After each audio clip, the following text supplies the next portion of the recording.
Bacaan tuntutan, terdakwa Ferdi Sambo mengerti dan memahami serta mampu menjawab dengan baik setiap pertanyaan yang dikemukakan, dan selama menjalani persidangan, terdakwa Ferdi Sambo sehat jasmani dan rohani serta cakap dalam menjalani proses persidangan. Dengan demikian, unsur barang siapa telah terbukti dan terpenuhi secara sah dan meyakinkan menurut hukum. Unsur kedua, dengan sengaja.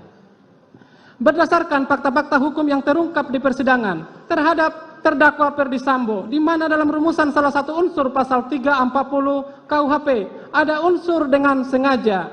Unsur dengan sengaja membuat unsur subjektif atau unsur objektif sebagai berikut. 1. Unsur subjektif dengan sengaja.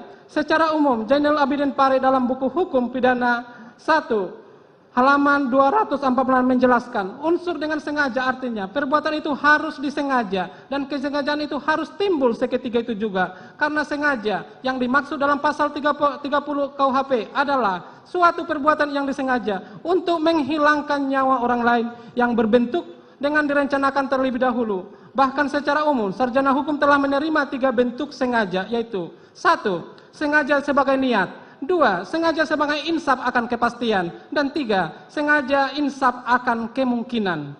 Bahwa selain itu dikenal dalam 3 corak atau tindakan maksud sengaja, yaitu dengan sengaja sebagai maksud, yaitu bahwa perbuatan pelaku memang bertujuan untuk menimbulkan akibat yang dilarang tersebut.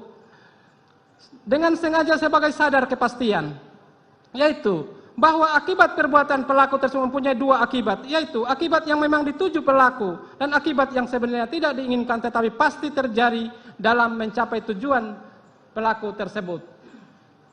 Dengan sengaja sebagai sadar kemungkinan, yaitu bahwa sesuatu hal yang semula hanya merupakan hal yang mungkin terjadi tetapi kemudian benar-benar terjadi.